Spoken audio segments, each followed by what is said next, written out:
There we go. This is the last time I'm going to see you until Purim, so I figured I'd give you a little Purim shir. Okay. So many people go through the Megillah, and they give drushes and shtiklach and Maisalach, all about, pasuk by pasuk. I have a more basic question. Why is it called Purim? Shema Pur. Al Shem Pur. What's this? That's what touches up Purim. That Haman drew a lottery. He did a lottery. He did a Pur. And because of that, therefore we call it Purim. What's this lottery business got to do with a goyrel? He did a goyrel, so he did a goyrel. That's what touches up the whole yontif of Purim. Pesach, I understand. Hashem was posach al bate, on the batim, so it shows the Kadosh Baruch Hu saved us. Sukkos, we sit in Sukkos. Shavuos, it's the Chag of weeks. So I understand that. What's Purim got to do with Purim? Chanukah, there's the day they stopped fighting and they rested on that day and they were redeemed. They had a victory over the Greeks on that day. That's what Chanukah. They rested on Chafei. Wait, why is Pesach better? Pesach is good. No, Pesach, because Kodesh Baruch Hu was posach al the bate at the time of the Makas B'chayris. So Makas B'chayris was the final of the last of the Eser Makas, and that's when the Kodesh Baruch Hu, he jumped over our houses and saved all of Klal Yisrael. And even though there's the Malach HaMashchis, whenever the Malach HaMashchis, the angel of death. The angel of death is let loose. He's Eino Mavchin Ben Sarak L'Rash, but Kodesh Baruch Hu protected us, and therefore we were protected. And that was when Paro gave in, and he freed all the Jews. But what's Purim got to do with anything? Pur. And secondly, if it's Pur, if it's got something to do with anything, call it Pur. Why is it Purim? Purim, Lashon Rabbah. What's this Pur business? Two Purs, many Purs, many girls. He only did one girl. So He did a few things. He got to that one. Yeah, okay. But according to what's in that's in the drushes and the Meforshim. But what's in the Psukim is he did a Pur. So it only says one Pur. And then at the end of the Megillah, it says, Al Kain, these days are called Purim. Al Shem HaPur. Oh, it's because of the one Goyrel, therefore it's called Purim. 2 days. Yeah.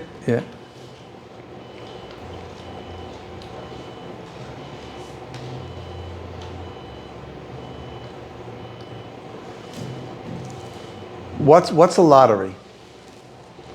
What's a lottery? There are two ways a person decides. This is Rav Chaim, based on Rav Chaim Friedlander. Rav Chaim Friedlander, the Mashgiach of Ponevezh. So he's got a whole mimer on why it's called Purim. And I think it touches up the holiday of Purim and what's the neshama of Purim. When you want to decide what to do, so the first thing is the normal way is to use your brains. If you have a brain. You figure things out. You figure out a course of events. You make a plan. You make a strategy. That's a person, and a person feels that he's in control. When a person is able to create a strategy of what to do in each situation, so he feels he's got control.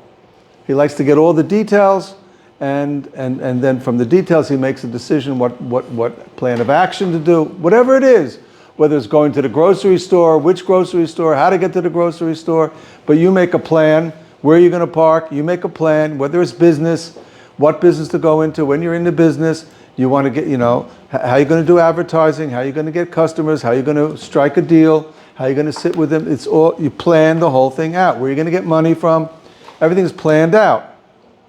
Sometimes you're in a pickle, and you don't know what to do. Happened to you? You don't know what to do. So you just can't make up your mind what to do. What do?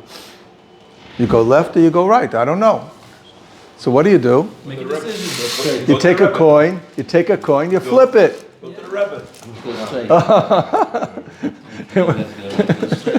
Maybe that's Nicholas. So what do? People flip a coin. They don't know what to do. They flip a coin. They do a goyrel. What's a goyrel? So in our vernacular, the American vernacular or the English vernacular, I assume it's the English vernacular also, I'll leave it up to luck.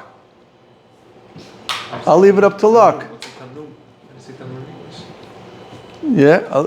You flip a coin. You flip a coin. Yeah. Fate. Right. Whatever the fate is. So by the goyim, flipping a coin, a lottery, a goyrel is fate, is luck. I'll leave it up to luck. Luck will decide. I didn't know luck had an intelligence, but luck will decide. What is this luck that luck will decide? Now, we find a goyrel in the Torah also. By Yom Kippur, the Chumash says that we have to take 2 se'irim, 2 goats, and we do a goyrel, and whichever goyrel that goes to Hashem goes into the Kosh Kedoshim as an offering, and the other one goes to Sola Azazel, and that goes to Azazel as a gift to the Satan, so to speak. That's another issue. What exactly is that? But anyway, there's a concept of a goyrel. We find a goyrel also by Yerushas Eretz Yisrael. When they divided up Eretz Yisrael to the Shvatim, so Yehoshua was told, do a goyrel. Moshe Rabbeinu told Yeshua, do a goyrel, and that's what he did. He did a goyrel, and every shevet got their parcel of land, and in each head of the household, had each avos, each family got their parcel of land, and it was all al-pi goyrel. What is a goyrel? So by us, a goyrel is when we don't know what to do, Hashem will decide. Hashem will decide. Yeah. Even if you go to the Rebbe, you said you go to the Rebbe, because if the Rebbe doesn't know, so you're being samech on the Rebbe's Ruach HaKodesh, so to speak. But it means Hashem is going to decide. If you don't have a Rebbe, you have to do. Sometimes they do a goyrel legro. But a goyrel in Chazal by us in Torah it's my way of handing over the decision to the Ribbono Shel Olam, and whatever the Ribbono Shel Olam wants to let me know what to do, he will make the coin flip that way, and I know that's Min Hashemayim, that's what I should do. So by us, it's Hashgacha Pratis, but it's out of my hands. So we have 2 different paths of making decisions. Either I make a decision with my brains, with my intellect, or I make a decision by flipping a coin, and the Kadosh Baruch Hu is telling me, that's my way of hooking in to HaKadosh Baruch Hu is going to tell me what to do. But it's a hashgacha pratis. It's telling me what to happen, what the course of action I have to do. Now, when Mordechai, he was having his altercations with Haman, and he heard about the decree, Haman with his decree.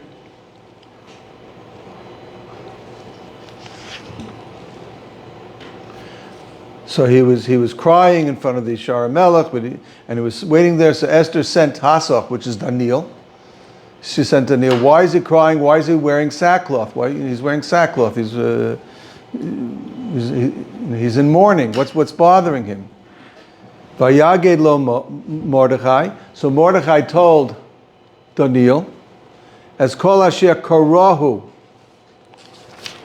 as Parshas HaKesef. Chazal Darshan. What did Mordechai mean? He told Hasach kol asher karahu, everything that happened to him. He said to Hasach, should know the ben benoi of karahu has come aleinu, has come against us. It says by Amalek, asher karcha baderech, he happened upon you in the derech. Why does the Torah use that term in describing Amalek? Haman was the great grandson of Amalek. He was an Amaleki, ben Agagi. Haman ben Ho-Agagi. Haman ben Amadasa Ho-Agagi. Agag from the time of Shmuel when Shaul, Shmuel killed him. But he was able to have He wasn't the king that was left? He was the king of Amalek. Yeah, he didn't kill him. He didn't kill him on time. He killed him eventually, but he didn't kill him on time. And therefore he still had descendants. So that's in the Haftarah of Parshas Zocher. Parshas Zocher, you have the whole mice over there with Shaul and Agag and Shmuel. But that's Amalek. Amalek is Asher Karcha Baderech. He happened upon you. What's this? Why is the Torah saying that it happened? He happened upon you. He did. It was planned. It didn't happen upon us. It was definitely planned. The Torah is telling us that Amalek looks at everything that happens and he says it just happened. He's the man of happened. When anything happens, it just happens. That's the essence of Amalek. That's the essence of Haman. What was the terrible avla, the terrible crime? We find only one nation that we are told destroy any remnant of them, physically and any zecher of them. Such a thing, such a milchama. Yad al Kes Ka, Milchamas Ba'Amalek, I'd say the Kosh Baruch is making a Milchama against Amalek. Ain't a Kisei Shalom until Amalek is totally destroyed. What is so terrible about Amalek? Klal Yisrael had just had 10 Makkos. Now these were indisputable. Anybody who witnessed these 10 Makkos, it was undisputable that these were miracles. HaKadosh Baruch Hu just took nature and he was just twisting nature. The water turned into blood, literally. Water turned into blood, and then all of a sudden all the frogs came out all at once, millions and billions of frogs, and then the dust of the earth turned into lice, and everybody got boils, and there was hail, and there was darkness. It was darkness that you could feel the darkness. These were miracles, and then the Makkos B'chairos, that even a Malach doesn't know if this kid is a Bechor or not. Only Kodesh Baruch Hu knew if he was a Bechor, right? Even Bechoros that they didn't realize it was the Bechor, they would drop dead. So, because she was messing around with somebody. Oh, he's a Bechor. Oh, yeah. He's not my Bechor. It must be your Bechor. So this was only a Kodesh Baruch Hu could understand Makkos B'chairos. And then they had Kriyas Yam Suf. I mean, it was amazing. Kriyas Yam Suf, that these things were all miracles. And along comes Amalek. And he attacks. And it says, Asher Korcha Baderech. And Chazal Darshan, the word Korcha Baderech, he cooled it down. like a hot, hot mikveh. You got a hot mikveh, and nobody can get into the hot mikveh. Even the Hasidim, they can't get into that hot mikveh. It's so hot. And one, right? And one guy jumps in, right? He turns red like a lobster, and but now everybody else can go in. That's what Chazal tell us. He cooled things down. What do you mean he cooled things down? Today we have believers in the scientific world. We have believers. There's a whole group of people, of scientists. They're stationed in Seattle. Intelligent design, and they are proving al pi science that the world was designed. Now they're not getting involved in the theological ramifications of who the designer is. That's obvious what it is. But if you look at it, Avigdor Miller, he was a precursor 70 years ago already. I mean, these guys are scientists, and now they woke up and they're able to prove it. Avigdor Miller proved it 70 years ago. You look at the miracles of nature. You just look at the fruit, the way, and all the laws of nature. It's miracles. It's all designed. It's obvious that there's a designer. It's not. You cannot say it happened by itself. The world did not. Even if there was a big bang, what blew up? There was a bang. What created this? The first bang. Something had to create it. So, huh? Kapitoni. The guards were playing with caps, yeah. So it's all ridiculous. And the scientists refuse to see anything which smecks of religion. I remember I was following the scientists and all their debates. So there was one astrophysicist. He's a very, very big genius from the University of Arizona. His name is Lawrence Krauss. Of course, he's Jewish. He's Jewish. So he had a fight with one of these intelligent design guys, and he didn't argue with them. He laughed at them. He says, "I'm not an atheist." You know what an atheist is, A person who doesn't believe is an atheist, doesn't believe in God, he's an atheist. I'm not an atheist. I'm an anti-theist. How can you not believe in something that doesn't exist? But he made a very, very emphatic statement. He's an anti-theist. And you see that these people go bananas. They're fighting. They're fighting. And they cannot see, they cannot believe anything. So what did Amalek do with the Eser Makos and the Yetzias Mitzrayim and the Kriyas Yamsuf? So there's a theory out there. There's a theory out there that happens today, that sometimes there's a certain type of algae. I saw pictures of this. And the algae, when it dies, it turns red. And if you have enough of it, all the water in the river will turn red. So the algae, all of a sudden, because of atmospherical conditions, died. It turned red. It killed all the fish in the Nile. Because of that, the Nile started stinking.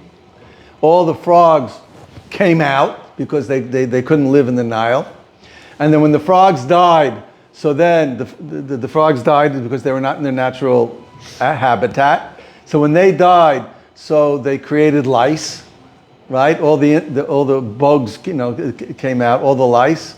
And then because there was disease, so then you had the dever, and the animals started dying. You had kinim, you had lice all over the place, and then you had everything. Everything, and how they do orov, I don't know. Before dever. Huh? Oh, the orov. The orov is before that. There's nothing to eat, so they came. Nothing to eat. All the animals came from all the animals came out, and then at the same time, so they found that in Greece there was a volcano that erupted.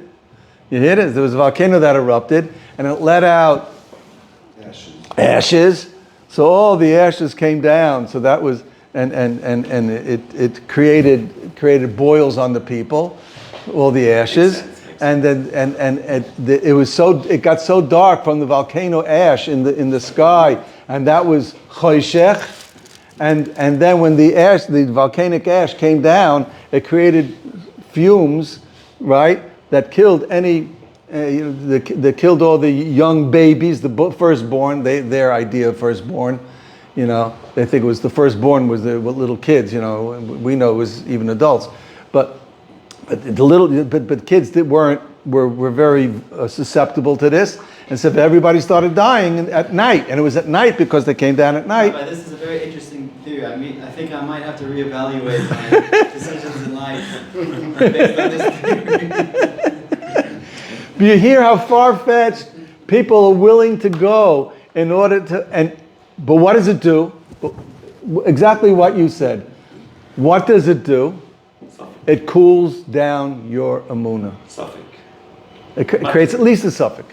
It creates at least a suffix. If you have a good, right? Malik, matter suffix. If you have a good talker, somebody's very, very, It's funny that you so believe in the facts that you're trying they believe in the Torah so exactly, they're trying to put the nature into the Torah instead of saying it's all rubbish, It's like, it's an interesting way of thinking about it. Somebody Wait, Wait, instead of just saying it didn't happen? Like instead of them saying that? because they want. Also, if you said it's happened, in the end, a miracle, it's not a matter of fact of what happened. It's a matter of fact, it's like saying that they say it's by also there was a wind and an earthquake and whatever. Okay, no problem. No, that's how it happened. But the matter of fact that it happened exactly when all Amisor is standing there, the Mitzvah behind him, and everything opens, that's the miracle. היו שם. בסוף זה עניין של טיימינג. במקרה הם היו שם. במקרה הם היו שם. But you see, but I want you to see, it even cooled you down. It even cooled you down. Why? Because what is the real 100% das Torah about the miracle, about Kriyas Yamsuf? It was total miracle. It was against the Kodesh Baruch Hu had to break Maisa Bereshis. He had to break the laws of nature in order to create it. You're saying no. He used the laws of nature. I said it's still a miracle. No. Yeah, but there are people. There's a guy. There's a guy Shmuel Davidici. He's a non-religious Jew, but he's trying to. He uses this idea that it just happened. The miracle was that it happened. But the Medrash says that Kriyas Yamsuf, for example, Kriyas Yamsuf, all the rivers and all the seas in the world split it at the same time. But Das Torah is that Kodesh Baruch Hu broke the rules of nature. He broke the rules of nature, and they walked on dry land. It says according to these things, if it was a wind, there would still be wet land. It says there's no wind that dries the ocean. yeah. But also, if you try to say, that's just a car. But what do? They cool everything down. So there's a battle. Amalek was the first one, and they brought into they fought against Hashem, and they want to say there's no Hashem, and they interpret everything as pure chance. It just happened. It just happened. The Eser Makos just happened one after the other. It was bad luck. Bad luck for the Egyptians. That's the way Amalek looked at. They refused to see the Yad Hashem in the Eser Makos. They refused to see the Yad Hashem, like they said it was a wind. And they could think of anything, right? They saw it, and they said it didn't happen the way you're saying it.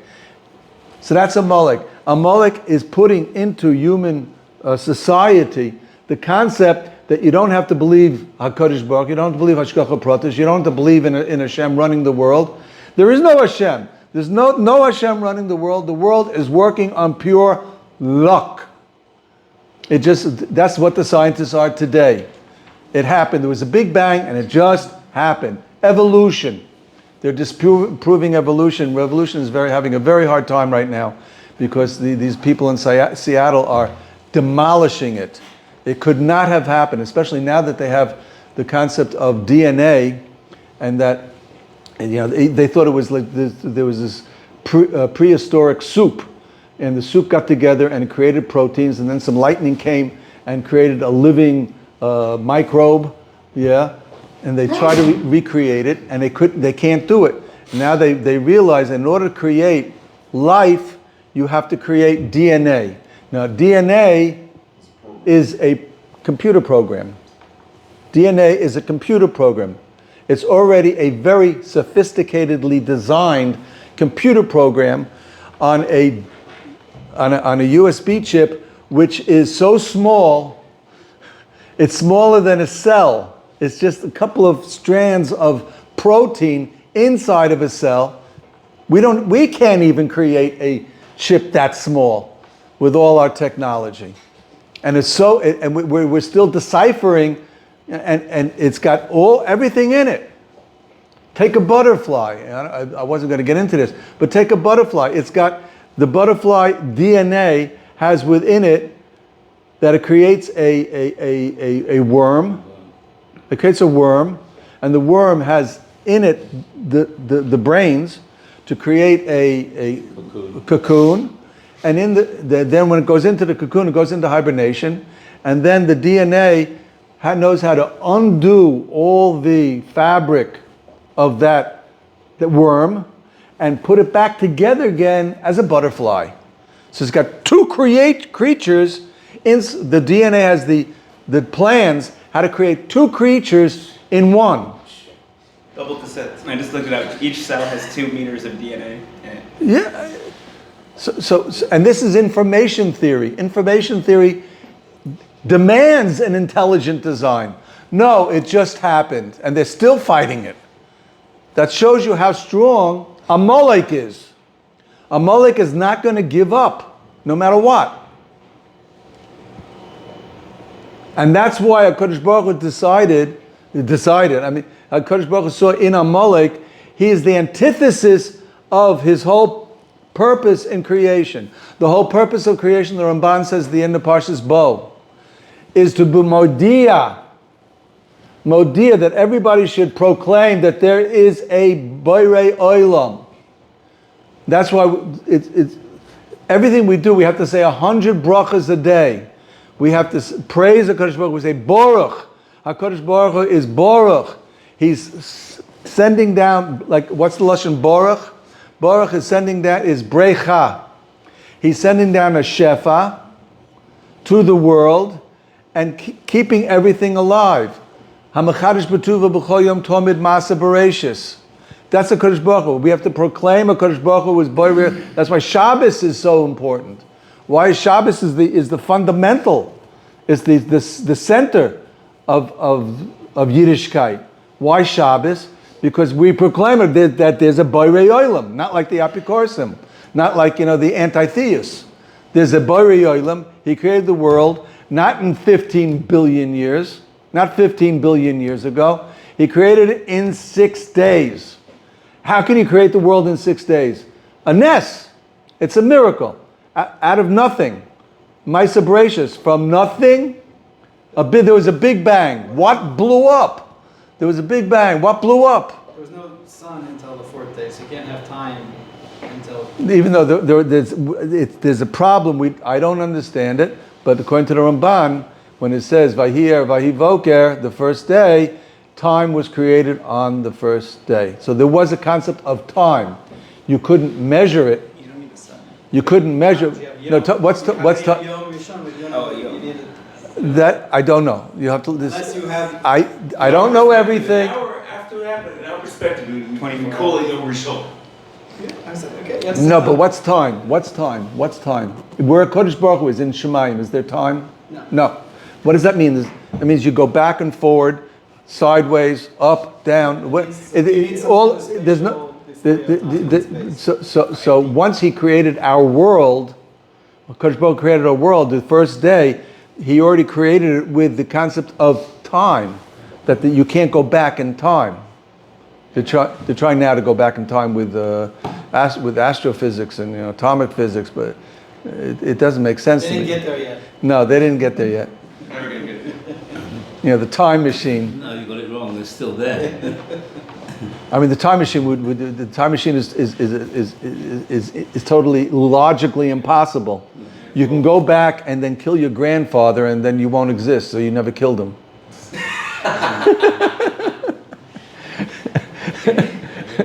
Go back to the 6th of October. Anyway, so that's Amalek, and so Kodesh Baruch decided.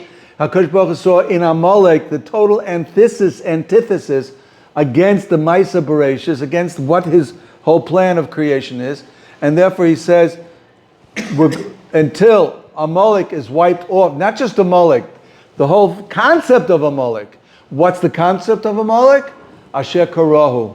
Asher Korcha Baderech. He said everything is just chance. Everything is just chance. And this is Haman. Haman followed in his great-grandfather's footsteps, and he said he didn't see anything except pure chance. Does Amalek have a shoresh? Where was? Because we only see them first coming at the Jews in the Midbar, right? No, there's four. Whoa, he's the son. He's the son. Yeah. It was a mix up. He was a bastard from. He's a mamzer ben mamzer. Yeah. A mamzer ben mamzer. Both sides. Had yichus. Yeah. Mamzer ben mamzeris. From Esav. Yeah. From Esav. So it put all the tumah. Esav was the makor of tumah. Esav was the makor of tumah. And so but when you got mamzer ben mamzeris together, so that's it's such a powerful tumah that is the total antithesis. That's Amalek. That's Amalek, and that's why Kodesh Baruch Hu says we have to get. So what did Haman say? Haman saw it was.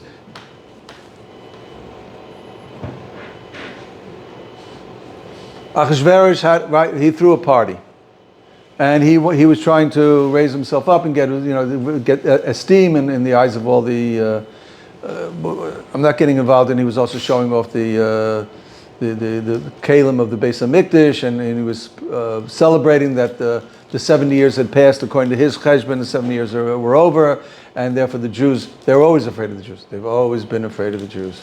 But the Jews, you see that their God has turned his back on them, and nothing's going to happen, even though he knows Belshazzar, what's his name? Yeah. So he made the cheshbon, and he was killed that night. The night he decided that he made a celebration that the 70 years were up, and he got assassinated. So Achashverosh saw that, and he was very careful. It says their God, they believed in some sort. I don't know. They believed in some sort of power, Achashverosh, but he said nothing's. I made a cheshbon, and nothing's going to happen. You see, it's already passed. Nothing's happened. So he made a party, right? And then he's having right. He wants to show off his queen because she was the most beautiful woman in the world. Wanted to show her off, and she refused to go. So what do we do with the queen who? So now, and Haman, he didn't see any. He had tunnel vision, right? He only saw what was in front of him. He didn't see the grand scheme of things. So he was the one who gave Achashverosh. He had a fight with his wife. So because he had a fight with his wife, so he told Achashverosh, "Kill your wife," and therefore my wife will get scared of me. She's afraid I'm going to kill her, and therefore, yeah. So He wants to make a law for the entire country. Yeah, he made a law for the entire country, and then right. So he was the one that told Achashverosh to kill Vashti. Then he fell into depression. Achashverosh fell into depression. Didn't have a wife. So the bus boys, because everybody was afraid he was in depression. Everybody was afraid to go into the king because he was depressed. So you might say, "Off with your head."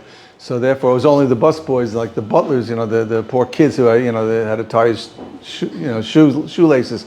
So they were the only ones there. So they saw, king, why don't you call a beauty pageant and get a new queen? So he gets a new queen after the whole beauty pageant, and she refuses to let anybody know who she is. And Haman doesn't see in this, it's a setup. He doesn't see in this that this is a setup for him. He did it. And then, no, he got rid of Vashti. And then he saw, what did he see? He saw that Achashverosh lifted him up and made him second in command.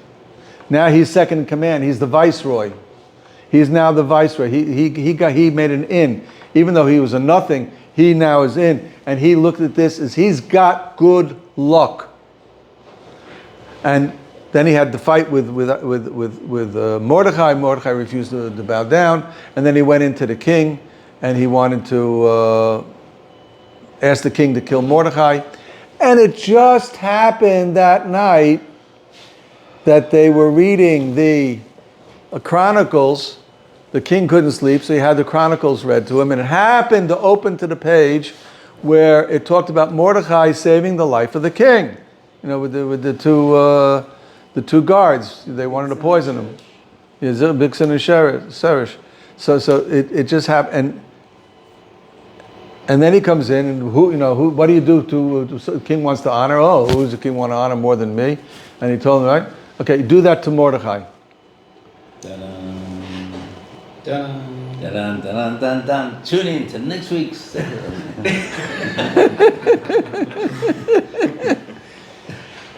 Karma. If he would have been smart, he would have seen that the jig is up. He's got that the powers to be are against him, and he didn't see that. He went back to Zeresh, and he told Zeresh, his wife, "Call Asher Korahu. Look at everything that happened to me." So again, he doesn't budge. Look at everything that happened to me. The whole Megillah is just one occurrence after the other. This is the very important halacha in the Megillah. The Gemara says right at the beginning of the Masechta Megillah. From where do you read the Megillah? The Megillah has to be read straight. You're not allowed to read the Megillah backwards. Like technically by a Sefer Torah, by Kriyas Torah, if you forgot a pasuk, technically you could read the pasuk out of place. We don't do that. We go back. But technically you can read the pasuk out of place as long as you read the whole Sefer Torah, the whole Kriya that's necessary for that week. By the Megillah, you have to read it straight. And we passing like Rav Yochanan, you have to start at the beginning and go all the way to the end without a break. A person who gets stuck, for example, he had an emergency in the middle of Kriyas Megillah, his stomach gave out, or he got an emergency phone call, right? So he walks in. He knows he's got an emergency. He walks into a Kriyas Megillah. They're holding by the halfway point. So I'll do? I'll hear from here now on in, and then I'll go find another Kriya, and that's what we do by Kriyas Torah sometimes. If a person gets stuck and he misses it, so he can walk into Revi'i and hear to the end, and then go find another minyan and hear from Kayan to. We is us. You mean not you? Huh? Me mean we. You mean us. Us. You guys. You guys. Not me. It's called in English the royal we. No, it happens. Sometimes there's an emergency. You get stuck and whatever. I'm not talking you should do it every week. Find to go minyan hopping. Find the right minion that's started late enough. But the Megillah has to be read from the beginning to the end. That's why does it have to be read from the beginning to the end? And you don't find Hashem's name once in the Megillah. Because the Megillah is teaching us that everything which is a mikra, everything which has just happened by chance, It happened by chance that the king asked Vashti to come in and show herself off. And it happened that she got uppity and she had a fight with her husband and said, I'm not going to listen to him. And it happened that Haman happened to pipe up out of order, this little pipsqueak, and he says, off with her head, and everybody listened to him. That was crazy. Who is he that he got? Let me think about it. Let me sleep on it. And that's what Achashverosh wanted to do, but he couldn't do it. He couldn't say, I'll sleep on it. They immediately had to do it, and they did off with her head. They chopped her head off right away. And it happened to be that there was this Esther. And Esther became a queen, and she was chosen, even though Mordechai was trying to hide her. She was taken. Mordechai was trying to hide her. And she did not cooperate. Most women, when they go to, I'm going to be the wife of the king, so they get beautied up, and they said they get the best cosmeticians, and they get, they do whatever is possible to make themselves as beautiful as possible. They go on crash diets, everything, and she did nothing. She did absolutely nothing, and she wowed the king. And the king took her as a queen. Who are you? I'm not telling you. She kept quiet. She did everything against. It was totally. It was an impossibility. It's an impossibility that this should have gone through, right? She did everything against the normal logic, and yet she became the queen, and Haman became elevated. And it happened to be that Mordechai happened to overhear the Bigson and Sheres talking about poisoning the king. And he happened to be a linguist. And he understood Tarshish, what they were talking. They thought nobody understood their language. They spoke old Tarshish. Can you imagine, a Jew sitting there while they're talking old Latin, talking about poisoning the king, and the Jew happened to know old Latin or something like that. And he happened to know old Tarshish. And it was written down in the Chronicles, right? And it happened to be that the night that Haman came and wanted to, tell the king he wanted to kill Mordechai. And it happened to be they were reading the Chronicles about how Mordechai had saved the king's life. And he was told to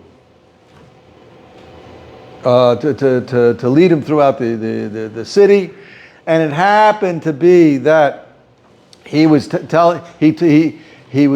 had told his servants to cut down trees to build a giant gallows, and at the party they had a party. It happened to be that there was a party that Esther happened to invite Haman, right? That Esther happened to invite Haman, and then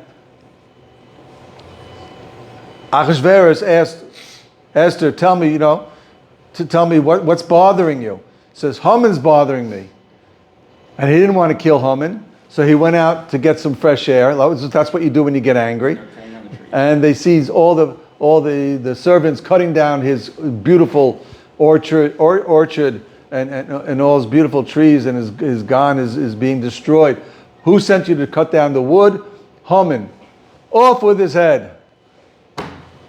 It just so happened. Everything just so happened. Nothing is just so happened. And that's what we have to learn from Purim. And that's why it's called Purim. It's chance. It's a luck. It's a series of luck. It's a series of happens, of the word korohu. Pur is the you throw the dice, or you throw you flip the coin, and it just so happens, and it's a whole series. On top of that, even a more important lesson of the word Purim. Why is it again Purim? So that's one reason why it's called Purim, plural, because everything which is a series of chances is really one series of hashgacha pratis. It's also called Purim because nahapachu, Haman's pur, Haman's korohu, Haman's chance, Haman's accidents, got turned into our accidents. And that's also the lesson. The lesson is that whenever things look bad for us, HaKadosh Baruch Hu can take that bad mazel, can take that bad pour, and turn it around to the other side. And that's why every pour has two sides to it. It's a Purim. And this is the aside of the holiday of Purim. You'll notice, what do we say in Shoshanas Yaakov? We say in Shoshanas Yaakov, we finish up, we say the bracha achrona on the Kriyas Megillah, and we have this piyut called Shoshanas Yaakov, Salav Sameach, Berosam Yachan, Techelis Mordechai, Chuasam, Hayisul Lenetzach, Tikvasam L'chol Dor V'Dor, L'hoidia. Remember that when we get to Shoshanas Yaakov. L'hoidia, Shekol Koivecha Lo Yevoisha V'Lo Yikoma L'Netzach Kol HaChosim Boch. That's what HaKadosh Baruch Hu wants from us. We should be chosim, we should hope for Hashem. We should look to find our to be protected by Hashem. We should look into Hashem to take care of us. Whether it's on a national level, what we're going through today with this Milchama in this 250th day, 150th day? 160th day? Huh? 156, 7, 156. We're hitting the half-year mark almost. I mean, Hashem Yerachim, and it's not ending. And it's getting very tough. HaKadosh Baruch Hu is going to protect us. HaKadosh Baruch Hu has never let us down. Just like in the time of Mordechai and Esther, he did not let them down. He won't let us down. But we have to put our koivecha in the Ribono Shel Olam. We have to rely on HaKadosh Baruch Hu. And I want to tell you, I told you this Maisa, but this Maisa is so fantastic. I just want to say it over again. I said this a few months back. There's a Magid, a Rosh Hashiva in America, Ephraim Waxman. Ephraim Waxman. I don't know if you know. You haven't heard of him. He's an American, but he's a Rosh Hashiva and he's a big Magid. He's a fantastic speaker. He says his wife's grandparents, at the beginning of World War II, they lived in Vienna. The Nazis invaded Austria, and they ran for their lives. They knew what that meant, that the Nazis were after the Jews. They escaped somehow or other, I don't know how they did it, but they escaped to France to get away. And they found this themselves in the city of Bayonne, and they were trying to get out of Europe, go to England. There were thousands and thousands of refugees clogging the streets. You couldn't move. It was terrible. Everybody was clamoring to get out. He wanted to go to England. He didn't know how to do it. He happened to he saw a half-drunken sailor. He went over to him and he started schmoozing with him. It turned out that he was a Yugoslavian captain. It wasn't just a sailor, he was a captain of a ship from Yugoslavia. And it was sailing tomorrow to England. He's going to England. Do you have room on the boat? Plenty of room. But you can't get on the boat because you can't get off the boat unless you have a visa to get into England. How do you get a visa? You have to find an embassy, find a consulate. So he found out where the English consulate is, and it was in the next town. So he traveled to the next town, and he got there, and his eyes, he was ready to faint. He saw black. There was a crowd of people, thousands of people, clamoring at the door, the entranceway of the English embassy, English consulate or English embassy. There were refugees. Everybody was trying to get a visa, and the guards were holding the doors shut. There was no way to get in. They weren't allowing anybody in. He was ready to give up. All of a sudden, thunder, lightning, there's a sudden downpour, but not just a downpour. It started raining. They say it rains cats and dogs. I don't know why it rains cats. What's got cats and dogs got to do with it? I never saw it. Yeah. It's a British embassy, so. Yeah, Okay, it's cats and dogs. Anyway, it was raining, and even the guards they ran to try to find protection from the rain, and he just followed the guards. And all of a sudden, he runs into the building. He doesn't know where he's running. He just runs into a building, and he followed the guards, and he ran into the embassy. And he turns around and he sees a door. And the door says, Consular General. That's the guy I want. He's the guy who hands out the visas. So he ran into the office, knocked off, he knocked off, come in, says, what do you want? What are you doing here? You don't have an appointment. So he started begging with him. I guess he spoke English. So he started begging with him, I'm Jewish and I ran away from Vienna and the Nazis are out to, if I don't escape Europe, my whole family is gone, we're dead. You're my only hope. I have to have a visa to get into England. I have a ship tomorrow. I can get on a boat tomorrow. I just need a visa for me and my family. So another miracle happened that the Consulate General was nice to a Jew. They're not so nice, the English, but he had a heart somehow or other. So he says, certainly, give me your passport and I'll stamp it. So he reaches into his pocket and I forgot it at home. He fainted. He fainted. So the consulate, he went over to him, he splattered some water on his face and he woke up. So what happened? I forgot my passport. Forgot the passports. They're at home. They're in the hotel room. So he says, that's okay. Come on, we'll work it out. So he sat him down. He says he wrote a paper on the official stationery, and he says all the names listed below have permission, have official visa permission to enter England. They have passage to go into England, and they have official visa permission to come into England. They should all be allowed in. And he stamped it at the bottom with the official stempel of the British consulate. He took the paper. He didn't know what to do with himself. He went back to, he wrote the names of his wife and family on it. He found every Jew that he could find and he added their names. And he said, let's all get on the boat. They all piled onto the boat. I don't know how many names they had, 100 names. And they all escaped to England. All because he forgot his passport at home, and because of the downpour happened to be right at the right time, and happened to get him he happened to decided to go in the right direction, following the guards into the building, happened to be standing in front of, nothing just happens. Nothing just happens. And this is the lesson we have for Purim. The Ribbono Shel Olam created the world. He's weaving a beautiful tapestry. He's weaving a beautiful tapestry. He's making a beautiful seret, a beautiful movie of 6,000 years with all the details.